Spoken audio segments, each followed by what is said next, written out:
بسم اللہ الرحمن الرحیم۔ السلام علیکم ورحمۃ اللہ وبرکاتہ۔ آپ سب کو خلفائے راشدین سیریز میں خوش آمدید۔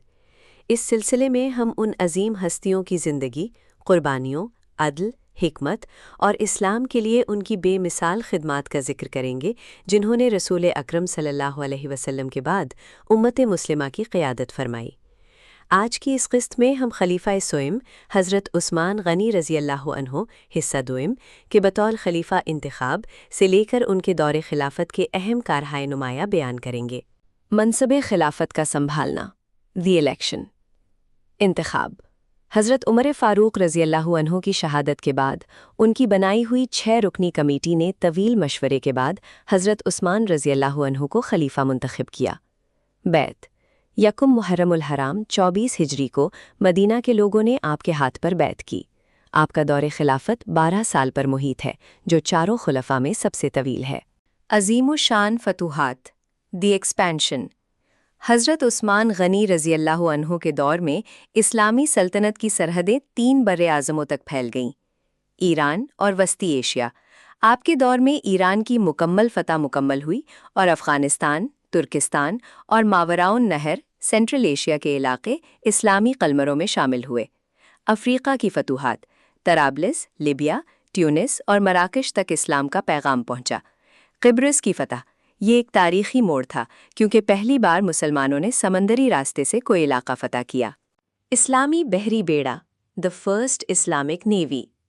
دور اندیشی، حضرت امیر معاویہ رضی اللہ تعالیٰ عنہ کی درخواست پر حضرت عثمان رضی اللہ تعالیٰ عنہ نے پہلی بار باقاعدہ اسلامی بحری فوج نیوی تیار کرنے کی اجازت دی۔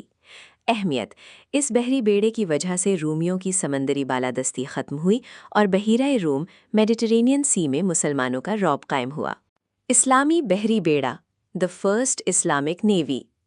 دور اندیشی، حضرت امیر معاویہ رضی اللہ تعالیٰ عنہ کی درخواست پر حضرت عثمان رضی اللہ تعالیٰ عنہ نے پہلی بار باقاعدہ اسلامی بحری فوج نیوی تیار کرنے کی اجازت دی۔ اہمیت، اس بحری بیڑے کی وجہ سے رومیوں کی سمندری بالادستی ختم ہوئی اور بحیرہ روم میڈیٹرینین سی میں مسلمانوں کا رعب قائم ہوا۔ جامع القرآن، امت کو ایک مرکز پر جمع کرنا، یہ آپ کی زندگی کا سب سے عظیم کارنامہ ہے۔ مسئلہ، جیسے جیسے سلطنت پھیلی، مختلف علاقوں کے لوگ اپنی اپنی زبان اور لہجے ڈائلیکٹس کے مطابق قرآن پڑھنے لگے، جس سے اختلاف کا ڈر پیدا ہوا۔ حل، آپ نے حضرت ابوبکر کے دور میں تیار کردہ نسخے کو منگوایا اور اس کی کئی نقول کاپیز تیار کروائیں جو کہ قریش کے اصل لہجے میں تھیں۔ اعزاز، آپ نے وہ نقول تمام بڑے شہروں میں بھجوائیں اور حکم دیا کہ اسی کے مطابق تلاوت کی جائے، اسی لیے آپ کو جامع القرآن کہا جاتا ہے۔ مسجد نبوی کی توسیع، ایکسپینشن آف پروفٹس ماسک۔ مدینہ کی آبادی بڑھنے کی وجہ سے مسجد نبوی تنگ پڑ رہی تھی۔ حضرت عثمان رضی اللہ تعالیٰ عنہ نے اپنی ذاتی دولت سے ارد گرد کی زمین خریدی اور مسجد کی ایک عظیم الشان توسیع کروائی۔ آپ نے پہلی بار مسجد کی دیواروں میں نقش و نگار والے پتھر اور ساگوان کی لکڑی کا استعمال کروایا۔ معاشی خوشحالی اور سادگی، آپ کے دور میں اسلامی ریاست اتنی مالدار ہو گئی کہ ایک عام سپاہی کی تنخواہ میں بھی بے پناہ اضافہ ہوا۔ حیرت انگیز بات، خلیفہ وقت ہونے اور اتنی دولت ہونے کے باوجود آپ خود سادہ کھانا کھاتے اور سادہ لباس پہنتے تھے۔ آپ اکثر مسجد میں صرف ایک چادر اوڑھ کر زمین پر سو جاتے تھے۔ ویڈیو دیکھنے کا شکریہ۔